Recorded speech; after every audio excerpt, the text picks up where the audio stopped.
میرے سسر اپنی جائیداد میں سے میرے شوہر کو کچھ بھی نہیں دینا چاہتے تھے۔ وجہ یہ تھی کہ میرے شوہر ان کی سگی اولاد نہیں تھے۔ میرے سسر اکیلے ہی کپڑے کی 4 فیکٹریوں کے مالک تھے۔ میرے سسر اکثر بیمار رہتے تھے۔ ڈاکٹر نے بتا دیا تھا کہ میرے سسر کے دل نے کام کرنا چھوڑ دیا ہے، وہ 1 سال تک ہی زندہ رہ پائیں گے۔ میں نے چھوٹی بہن سے کہا کہ وہ میرے سسر سے شادی کر لے۔ سال بعد جب وہ مر جائیں گے تو ان کی ساری جائیداد بیوی کی حیثیت سے تمہاری ہو جائے گی اور پھر ہم خوب عیش کریں گے۔ میری بہن نے میری بات مان لی اور میں نے بہن کی شادی سسر سے کروا دی، مگر سسر تو اب پہلے سے بھی زیادہ جوان ہونے لگے تھے۔ ایسے ہی سال گزر گیا مگر سسر کو موت نہ آئی۔ میری بہن ہر وقت مجھے کوستی رہتی کہ تمہارے سسر کب مریں گے، انہوں نے تو میرا جینا حرام کر دیا ہے۔ ایک روز رات کے وقت بہن کے چیخنے کی آوازیں آنے لگیں۔ میں بھاگ کر سسر کے کمرے میں گئی تو میری جان نکل گئی، کیونکہ سسر نے تو میری بہن کو۔ میرا نام فردوس ہے، میں مڈل کلاس خاندان سے تعلق رکھتی ہوں۔ ہم 2 ہی بہنیں ہیں۔ میری بہن تانیہ مجھ سے 1 سال چھوٹی تھی۔ ہم دونوں بہنوں میں بہت زیادہ محبت تھی، ہماری آپس میں بہت بنتی تھی۔ ایک دوسرے کے بغیر ہمارے حلق سے نوالا نہیں اترتا تھا۔ ہمارے ماں باپ بھی ہماری ہر جائز خواہش پوری کرتے تھے، ہمارا بہت زیادہ خیال رکھتے تھے۔ خدا نے ہم دونوں بہنوں کو حسن کی دولت سے نوازا تھا اور ہمیں اپنے حسن کا بہت اچھے سے اندازہ بھی تھا۔ میں اس وقت کالج میں 12ویں کلاس میں پڑھتی تھی۔ میرے لیے رشتوں کی لمبی لائن لگی رہتی تھی۔ لڑکے مجھ سے بات کرنے کے لیے مرے جاتے تھے، مگر میں کسی کو منہ نہیں لگاتی تھی، میں کسی کو بھی خاطر میں نہیں لاتی تھی۔ وجہ یہ تھی کہ میں کسی بہت امیر خاندان میں شادی کرنا چاہتی تھی۔ میرے خواب بہت زیادہ اونچے تھے، مگر اپنی خواہشوں کی تکمیل کے لیے میں کوئی غلط راستہ نہیں اپنانا چاہتی تھی، بلکہ جائز طریقے سے اپنی منزل کو حاصل کرنا چاہتی تھی۔ میری زندگی کی سب سے بڑی خواہش تھی کہ ایک شہزادہ آئے اور مجھے بیاہ کر لے جائے۔ وہ شہزادہ میری زندگی سکون اور خوشیوں سے بھر دے۔ مجھے آج بھی وہ دن یاد ہے جب کالج میں ایک لڑکی سے میری دوستی ہوئی تھی۔ وہ بہت امیر خاندان سے تعلق رکھتی تھی۔ وہ بہت معمولی شکل و صورت کی لڑکی تھی۔ اس نے میری خوبصورتی سے متاثر ہو کر میری جانب دوستی کا ہاتھ بڑھایا تھا اور میں نے بھی اس سے دوستی کر لی تھی۔ وہ مجھ سے بہت باتیں کیا کرتی تھی۔ اب تو میں اکثر اس کے گھر آتی جاتی رہتی تھی۔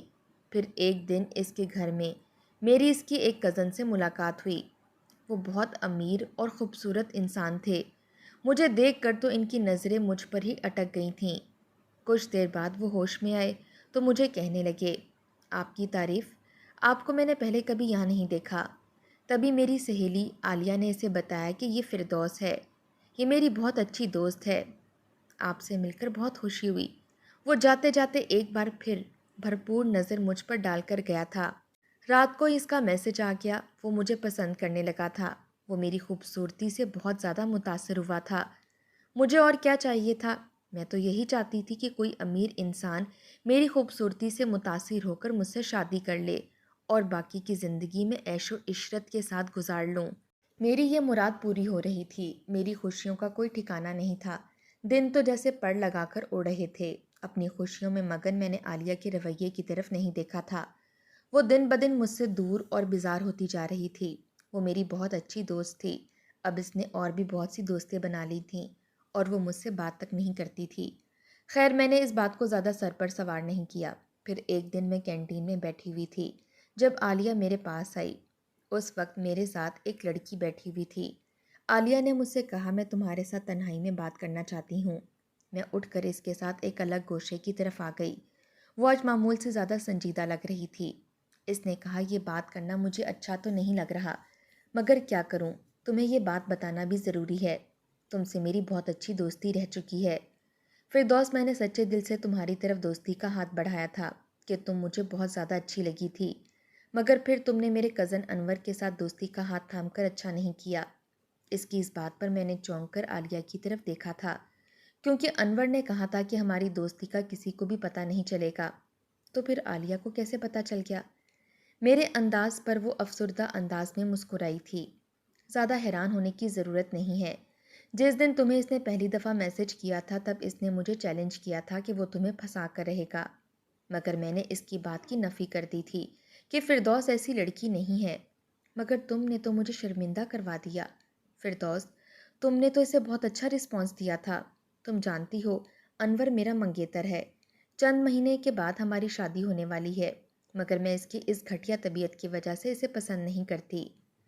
مجھے لگا تھا کہ فردوس تم دوسروں سے مختلف ہو، مگر میرے سارے دعوے دھرے کے دھرے رہ گئے۔ تم بھی عام سی لڑکیوں جیسی ہی نکلی، جو کسی بھی مرد کی ذرا سی تعریف پر اس کے سامنے بیچ جاتی ہے۔ عالیہ اپنی بات کر کے چلی گئی تھی، مگر مجھے شرمندگی کی انتہا گہرائیوں میں دھکیل گئی تھی۔ ہر کوئی مجھے اپنا مذاق اڑاتا ہوا نظر آ رہا تھا۔ ایسا لگتا تھا جیسے ساری دنیا مجھ پر ہنس رہی ہو۔ گھر آنے کے بعد جب میں نے انور سے اس بات کا تذکرہ کیا تو پہلے تو اس نے مجھے ٹالنے کی کوشش کی، مگر پھر اس نے ان سب باتوں کو مان لیا تھا۔ میں نے اسے کھری کھری سنائی اور پھر اسے بلاک کر دیا، اور اس کے بعد اس سے کبھی رابطہ نہیں کیا۔ یہ میری زندگی کا ایک بہت تلخ تجربہ تھا۔ میں نے اس تجربے سے بہت بڑا سبق حاصل کیا تھا۔ اس کے بعد میں اپنی پڑھائی میں لگ گئی تھی۔ مجھے ارد گرد کا کوئی ہوش نہیں تھا۔ ایف اے میں نے بہت اچھے نمبروں سے پاس کیا تھا۔ اب میں بی اے کر رہی تھی۔ ایک بار ہمارے کالج میں بہت بڑا فنکشن ہوا تھا۔ تب وہاں بہت امیر لوگ مہمان خصوصی بن کر آئے تھے۔ ان میں سے ایک شخصیت جن کا نام مبین تھا، وہ مجھ پر اپنا دل ہار بیٹھے تھے۔ انہوں نے کالج کے ریکارڈ سے میرا ایڈریس اور فون نمبر حاصل کیا تھا۔ رات کو ہی مجھے ان کی کال آ گئی تھی۔ جب انہوں نے اپنا تعارف کروایا تو ایک پل کو تو میں حیران رہ گئی، مگر میں نے جلدی ہی خود پر قابو پا لیا تھا۔ انہوں نے مجھ سے محبت کا اظہار کیا تھا، وہ مجھے پسند کرنے لگے تھے۔ یہ سب باتیں میرے لیے نئی تھیں۔ میں ایک بھیانک تجربے سے گزر چکی تھی۔ میرا دل ابھی تک اس صدمے کو نہیں بھول پایا تھا، اس لیے میں نے ان کی کسی بات کا کوئی جواب نہیں دیا اور فون بند کر دیا۔ اس کے بعد وہ رات بھر مجھے وقفے وقفے سے میسج اور کال کرتے رہے۔ حیرت کا جھٹکا تو مجھے تب لگا جب اگلے ہی دن وہ اپنا رشتہ لے کر آ گئے۔ میرے گھر والوں کے تو ہاتھ پاؤں پھول گئے، اتنے بڑے لوگوں کو کہاں بٹھائیں۔ پھر انہوں نے میرے رشتے کی بات کر دی اور پیپرز کے بعد شادی کی تاریخ بھی رکھ دی۔ یہ سب کچھ اتنا اچانک ہوا تھا کہ میں بے یقینی کی کیفیت میں تھی۔ میرے سسرال میں صرف میرے ہونے والے شوہر اور سسر تھے۔ میری ساس فوت ہو چکی تھی اور میری نند انگلینڈ میں ہوتی تھی۔ اس گھر میں کوئی عورت نہیں تھی۔ شادی کی ساری شاپنگ میں نے خود کی تھی۔ میرے گھر پر ان کا ڈرائیور آ جاتا تھا اور میں کبھی اپنی بہن تانیہ کے ساتھ تو کبھی امی کے ساتھ جا کر شاپنگ کراتی تھی۔ یوں میں نے ہر چیز اپنی مرضی اور پسند سے لی تھی۔ پھر میری شادی کا دن بھی آن پہنچا۔ میں اپنی خوش قسمتی پر رشک کرتے نہیں تھک رہی تھی۔ زندگی بہت خوبصورت ہو گئی۔ مجھے یقین نہیں آتا تھا کہ جس زندگی کے بارے میں نے سوچا تھا، میں نے خواہش کی تھی، وہ سب کچھ مجھے مل گیا تھا۔ اب ہر چیز میری دسترس میں تھی۔ جب بھی تانیہ میرے گھر آتی تو ہر چیز کو رشک کی نگاہ سے دیکھتی تھی اور کہتی، آپی تم کتنی خوش قسمت ہو، اور میں اس بات پر مسکرا دیتی۔ میں تانیہ کی بھی کسی ایسے ہی انسان سے شادی کروانا چاہتی تھی، مگر وہ پاگل ہمارے ماموں کے بیٹے زین کو پسند کرتی تھی۔ دونوں ایک دوسرے پر جان دیتے تھے۔ زین کی بہت معمولی سی جاب تھی۔ میں اکثر تانیہ کو کہتی تھی کہ زین تمہیں کیا دے سکتا ہے، وہ تو تمہاری کوئی خواہش بھی پوری نہیں کر سکتا۔ میری مانو، اسے چھوڑ دو، میں تمہارا کسی بہت اچھے گھر میں رشتہ کروا دوں گی۔ مگر وہ ہر بار میری بات کی نفی کر دیتی تھی۔ محبت میں دل کی خوشی سب سے بڑھ کر ہوتی ہے، دولت اس کے لیے ثانوی چیز تھی۔ اکثر میرے سسر اور تانیہ کا آمنا سامنا ہو جاتا تھا۔ وہ ایک بھرپور نظر اس پر ڈالتے اور اپنی نظروں کا زاویہ بدل دیتے تھے۔ اس بات کو تانیہ نے نوٹ کیا تھا، اور جب اس نے مجھ سے ذکر کیا تو میں نے ہنس کر ٹال دیا۔ میرے سسر اچھی خاصی عمر کے تھے، مگر اپنا بہت زیادہ خیال رکھتے تھے۔ باقاعدگی سے جم جاتے، روزانہ صبح شام ایکسرسائز کرتے اور اپنی خوراک کے بارے میں بہت زیادہ خیال رکھتے تھے۔ دیکھنے میں وہ میرے شوہر سے چند سال ہی بڑے لگتے تھے۔ میری شادی کو 2 سال ہونے والے تھے اور اب تو میں ایک بچے کی ماں بھی بننے والی تھی۔ ہم دونوں اس بات سے بہت زیادہ خوش تھے۔ انہی دنوں گھر کی فضا میں سوگواریت پھیل گئی تھی۔ میرے شوہر نے جب یہ بتایا کہ میرے سسر کو ہارٹ کا مسئلہ ہے اور ڈاکٹر نے بتایا ہے کہ ان کے دل نے کام کرنا بالکل چھوڑ دیا ہے، یہ سن کر تو میرے پاؤں کے نیچے سے زمین نکل گئی۔ میرے شوہر بہت زیادہ افسردہ تھے اور اپنے ابو کی وجہ سے رو بھی رہے تھے۔ سسر بھی میرے ساتھ بہت اچھے تھے، میرا بھی بہت خیال رکھتے تھے۔ یہ خبر سن کر مجھے بہت بڑا جھٹکا لگا تھا، مگر اب کیا ہوگا، میرے سسر خود ہی ڈاکٹر کے پاس جاتے تھے اور پھر انہوں نے یہ کہا کہ ان کے پاس جینے کے لیے 1 ہی سال بچا ہے۔ میرے شوہر نے بہت کہا کہ کسی باہر کے ملک چلتے ہیں، وہاں سے آپ کا علاج کرواتے ہیں، مگر میرے سسر نے ایک نہیں سنی۔ انہوں نے کہا کہ اگر ان کی زندگی ہوئی تو انہیں کچھ نہیں ہوگا۔ ایک دن میرے سسر نے ایک وکیل کو گھر بلایا اور اسے وصیت لکھوا دی کہ میرے مرنے کے بعد میری چاروں فیکٹریاں کسی فلاحی ادارے کے نام کر دی جائیں، کیونکہ مبین میرا سگا بیٹا نہیں ہے، اس لیے میں چاہتا ہوں کہ ساری جائیداد میں غریبوں میں بانٹ دوں۔ مبین کے نام صرف یہی بنگلہ رہے گا۔ اپنے سسر کی اس وصیت سے میں اور مبین دونوں پریشان ہو گئے تھے۔ ان کے مرنے کے بعد تو ہمارے حالات بہت زیادہ خراب ہو جانے تھے۔ تبھی میرے ذہن میں ایک منصوبہ آیا کہ میں اپنی بہن تانیہ کی شادی اپنے سسر سے کروا دوں۔ 1 سال ہی کی تو بات ہے، 1 سال کے بعد جب سسر مر جائیں گے تو بیوی کی حیثیت سے ساری جائیداد تانیہ کی ہو جائے گی اور ہم سب عیش کریں گے۔ مبین اور میں نے سسر جی کو بڑی مشکل سے شادی کے لیے منا لیا تھا، اور جب میں نے تانیہ سے یہ بات کی تو وہ یہ سن کر حیران رہ گئی۔ وہ بالکل بھی اس شادی کے لیے تیار نہیں تھی، بقول اس کے کہ وہ زین کے ساتھ سچی محبت کرتی تھی اور اسی سے شادی کرے گی۔ میں نے بھی اسے منانے کی ہر ممکن کوشش کی، بالآخر وہ میری بات مان گئی۔ تب میں نے امی ابو سے بات کی، انہیں بھی میں نے بہت مشکل سے منا لیا تھا، کیونکہ میرے شوہر میرے سسر کی سگی اولاد نہیں تھے، اس لیے میری بہن کی شادی سسر سے ہو سکتی تھی۔ یوں تانیہ رخصت ہو کر اس گھر میں آ گئی تھی اور دن پوری رفتار کے ساتھ گزر رہے تھے اور اپنی مخصوص میعاد سے آگے جا رہے تھے۔ میں اور تانیہ پریشان تھے کہ یہ کیا ہو گیا ہے۔ ہم انگلیوں پر دن گن گن کر گزار رہے تھے۔ سسر ہمیشہ کی طرح چاقو چوبند تھے اور پہلے سے زیادہ حشاش بشاش لگتے تھے۔ وہ جب گھر میں ہوتے تو زیادہ وقت اپنے کمرے میں اپنی بیوی تانیہ کے ساتھ گزارتے تھے، اور جب باہر ہوتے تھے میرے بیٹے کو اٹھائے رکھتے تھے۔ انہیں اپنے پوتے کے ساتھ بہت زیادہ محبت تھی۔ پہلے تو تانیہ بجھی بجھی سی رہتی تھی، مگر اب ایسے لگتا تھا وہ زندگی کی طرف واپس لوٹ رہی ہے۔ مگر ہمارے ذہن میں یہی بات گردش کرتی تھی کہ آخر کیا وجہ ہے کہ میرے سسر کہیں سے بھی بیمار نہیں لگتے۔ تب میں نے تانیہ سے کہا کہ ان کی میڈیکل رپورٹس کو ڈھونڈو اور دیکھو ان رپورٹس میں کیا لکھا ہے۔ اس دن تانیہ کے ہاتھ میں ایک فائل لگ گئی تھی، مگر اچانک سے میرے سسر اوپر سے آ گئے۔ انہوں نے وہ فائل تانیہ کے ہاتھ سے لے لی تھی اور اسے لاکر میں رکھ دی تھی، اور تانیہ کو انہوں نے پیار سے بہلایا تھا۔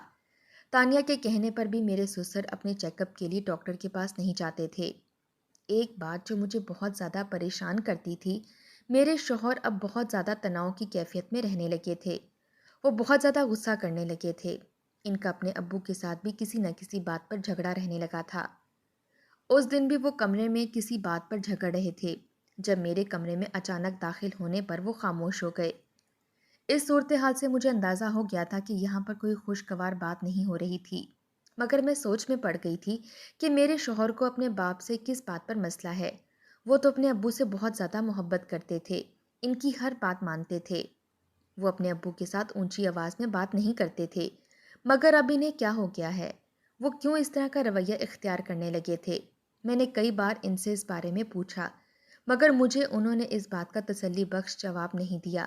آج جب میں نے ان سے کمرے میں آنے کے بعد اس بارے میں پوچھا تو پہلے تو وہ خاموش ہو گئے، پھر وہ کہنے لگے، تم جانتی ہو ابو کی بیماری کے بارے میں، تم اور میں یہ سوچتے ہوں گے کہ انہیں ڈاکٹر نے تو یہ کہا تھا کہ وہ 1 سال تک زندہ رہیں گے، مگر ابھی ان کی بات مکمل نہیں ہوئی تھی کہ دروازے پر دستک ہونے لگی۔ جب میں نے دروازہ کھولا تو سامنے تانیہ کھڑی تھی۔ اس کا چہرہ پیلا پڑ رہا تھا۔ وہ کہنے لگی، میرے ساتھ ہسپتال چلیں، میری طبیعت بہت زیادہ خراب ہے۔ اس کی خراب طبیعت دیکھ کر میں پریشان ہو گئی اور اسی وقت میں اسے ہسپتال لے گئی، مگر ڈاکٹر کی بات سن کر ہمارے پاؤں کے نیچے سے زمین نکل گئی۔ تانیہ ماں بننے والی تھی۔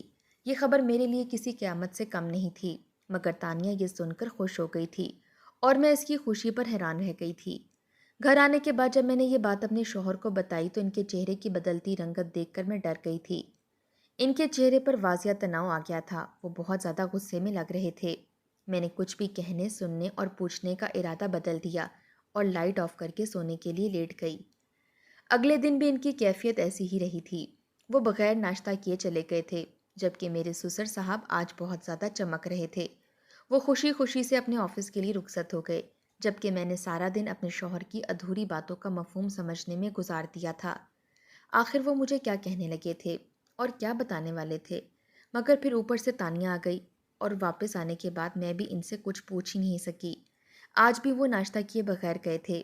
میں ان کے بارے میں سوچ سوچ کر پریشان ہو رہی تھی۔ میں نے 2-3 بار کال کی مگر انہوں نے میرا فون ہی نہیں اٹھایا۔ میں تانیہ کے ہونے والے بچے کے بارے میں سوچ رہی تھی کہ اگر اس سے پہلے میرے سسر کو کچھ ہو گیا تو وہ اکیلی اس بچے کو کیسے سنبھالے گی، اس کا کیسے خیال رکھے گی، اور میں اپنے ماں باپ کو کیا جواب دوں گی۔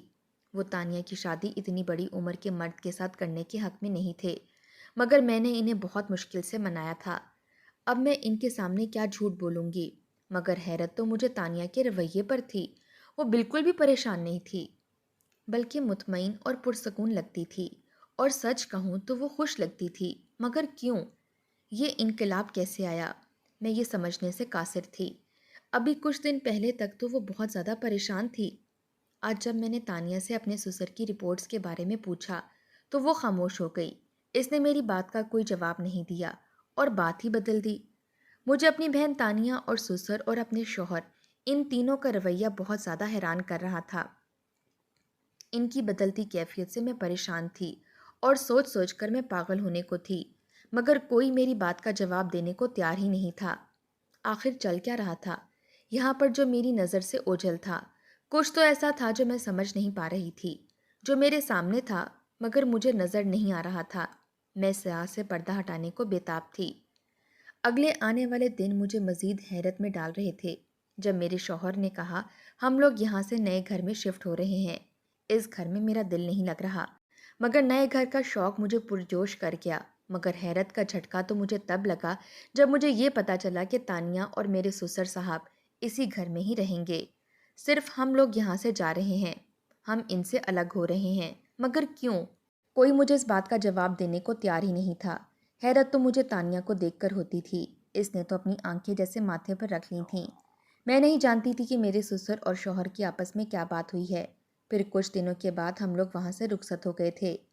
نیا گھر پہلے گھر کی نسبت تھوڑا سا چھوٹا تھا، مگر یہ بھی بہت شاندار تھا، اور یہ بھی میرے خوابوں کے محل جیسا ہی تھا۔ ہمیں یہاں آئے کافی دن ہو گئے تھے، نہ ہم تانیہ لوگوں سے ملنے گئے اور نہ وہ لوگ یہاں پر آئے تھے۔ میں نے جب اپنے شوہر سے اس بارے میں پوچھا تو انہوں نے مجھے سختی سے تاکید کی کہ میں ان سے اس بارے میں بات نہ کروں۔ میں خود ہی سارا دن سوچتی اور الجھتی رہتی۔ آج میرے شوہر کا موڈ قدرے بہتر تھا، اس لیے میں نے سوچا کہ آج ان سے اس بارے میں بات کرتی ہوں۔ میں نے ان سے کہا کہ اس دن آپ کیا کہہ رہے تھے جب مجھے تانیہ کے ساتھ ہسپتال جانا پڑ گیا۔ میری بات سن کر وہ خاموش ہو گئے اور کہنے لگے کہ آخر کب تک میں تم سے یہ بات چھپاؤں گا، آج بتا ہی دیتا ہوں۔ پہلی بات تو یہ کہ میں ان کی سگی اولاد نہیں ہوں، اور دوسرا یہ کہ میری امی کا انتقال آج سے 6 سال پہلے ہوا تھا۔ تب ابا دوسری شادی کرنا چاہتے تھے، مگر مجھے شرم آتی تھی کہ لوگ کیا کہیں گے۔ مبین کے ابو نے اس عمر میں دوسری شادی کر لی ہے۔ میں نے انہیں شادی کرنے نہیں دی، اور پھر میں نے تم سے شادی کر لی اور اپنی زندگی سے مطمئن ہو گیا۔ اس کے بعد جب مجھے پتا چلا کہ میرے ابو کو ہارٹ کا مسئلہ ہے اور وہ کچھ دن ہی زندہ رہ پائیں گے، تب میں بہت پریشان ہوا تھا۔ مگر مجھے حیرت کا جھٹکا تب لگا جب وہ اپنی جائیداد کسی فلاحی ادارے کے نام کرنے والے تھے۔ تب ہم نے جائیداد کی لالچ میں ابو کی دوسری شادی کروا دی۔ پھر ایک دن میں ابو کے ڈاکٹر سے ملا تو انہوں نے مجھے بتایا کہ تمہارے ابو بالکل ٹھیک ہیں، بس انہیں تھوڑا سا درد ہوا تھا، جس کی دوائی میں نے دے دی ہے۔ اور جب میں نے ابو سے پوچھا تو انہوں نے بتایا یہ سب جھوٹ انہوں نے اس لیے بولا تھا کہ وہ دوسری شادی کرنا چاہتے تھے، اس لیے انہوں نے یہ سارا پلان کیا۔ میرا منہ حیرت سے کھلا کا کھلا رہ گیا، اس لیے میں ان سے ناراض ہوں اور انہیں چھوڑ کر یہاں آ گیا ہوں۔ یہ سن کر میں نے کہا آپ کو ایسا نہیں کرنا چاہیے تھا، انہوں نے جو بھی کیا سو کیا، مگر آپ نے جو کیا وہ غلط ہے۔ نکاح کرنے کا حق اسلام نے انہیں دیا ہے، عمر چاہے کوئی بھی ہو۔ گناہ کرنے سے بہتر ہے کہ انسان نکاح کر لے اور گناہوں کے راستے پر چلنے سے بچے۔ انہوں نے جو کیا اسلام کے حکم کے مطابق کیا۔ آپ اپنا ذہن ان کی طرف سے صاف کر لیں۔ تانیہ میری بہن اب میرے سسر کے ساتھ ہی اپنی زندگی گزارنا چاہتی تھی۔ اگلے دن ہم ان لوگوں سے ملنے کے لیے آئے اور وہ ہمیں دیکھ کر بہت خوش ہوئے۔ تانیہ کو خوش باش اور مطمئن دیکھ کر مجھے یہ سمجھنے میں دیر نہیں لگی تھی کہ وہ حقیقت جانتی ہے، اور اس نے حقیقت کو تسلیم کر لیا تھا۔